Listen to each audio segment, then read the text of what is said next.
So we were updating you with the situation in Ukraine. We were hearing that the air raid sirens will once again in Kyiv. The latest figures, we got 10 people killed, 60 injured in some 83 strikes by Russian missiles across the country. Let's speak now to the former president of Ukraine, Petro Poroshenko, who joins us once more. Mr. Poroshenko, thank you for joining us. We had problems with the communications earlier, but just to explain where you are, you were telling us that one of these missile strikes has hit this area where you are with a children's playground behind you.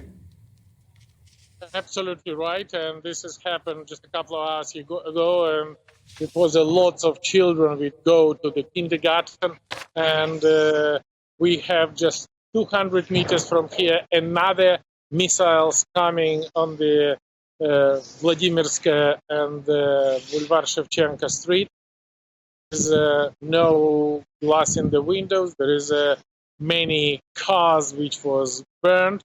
And you are absolutely right.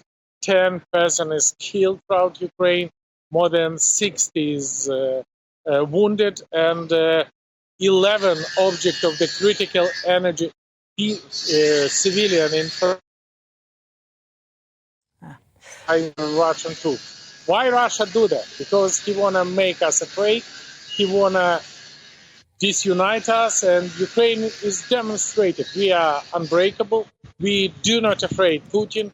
We do not trust Putin, and we have the best deep. And maybe, by the way, this is important message that this is the tactics of Putin to make a pressure for certain talks or capitulation on the Putin condition. And with this position, this is just a demonstration that this is attack not only against Ukraine.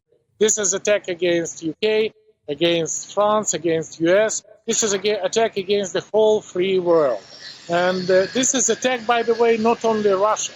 This is attack of Russia, still Russia from the territory of which we have attack of Russian missiles, and Iran, because Putin now using Iranian drones with the long range, with the very heavy explosive, and which killing Ukrainian, which wounded Ukrainian, which ruined Ukraine.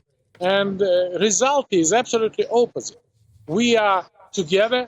We are not afraid. We are full of decisiveness to throw Putin away from the Ukrainian soil. And this is the evidence. Ukrainian people are unbreakable.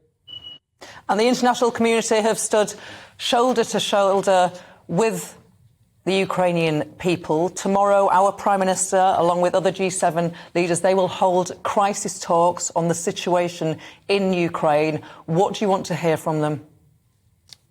First of all, this is a very important message that the G7 nation should follow the example of the Baltic states and others and name Russia as a country-sponsored terrorism with the respective results on the international law.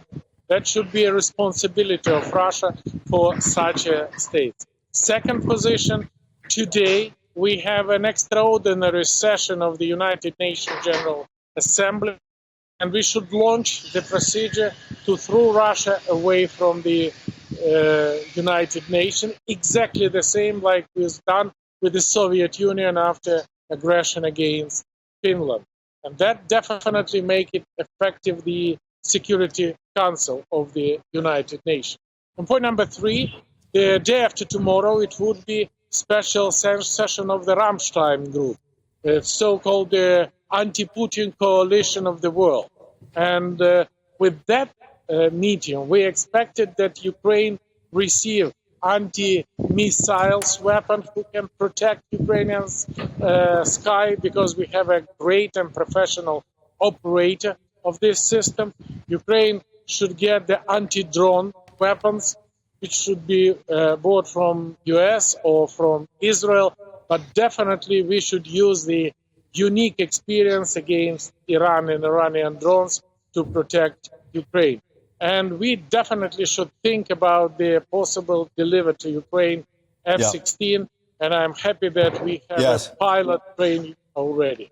And Mr. Poroshenko, even without that equipment, I understand that your Air Force has been able to shoot down some of these missiles coming in.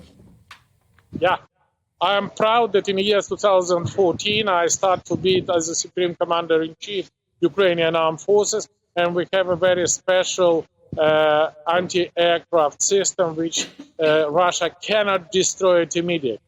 And with that situation, I want to use this opportunity to thank you for your extremely great leadership in the world, together with the Americans. And we just now speak with the American ambassador who were together here on the site of the attack.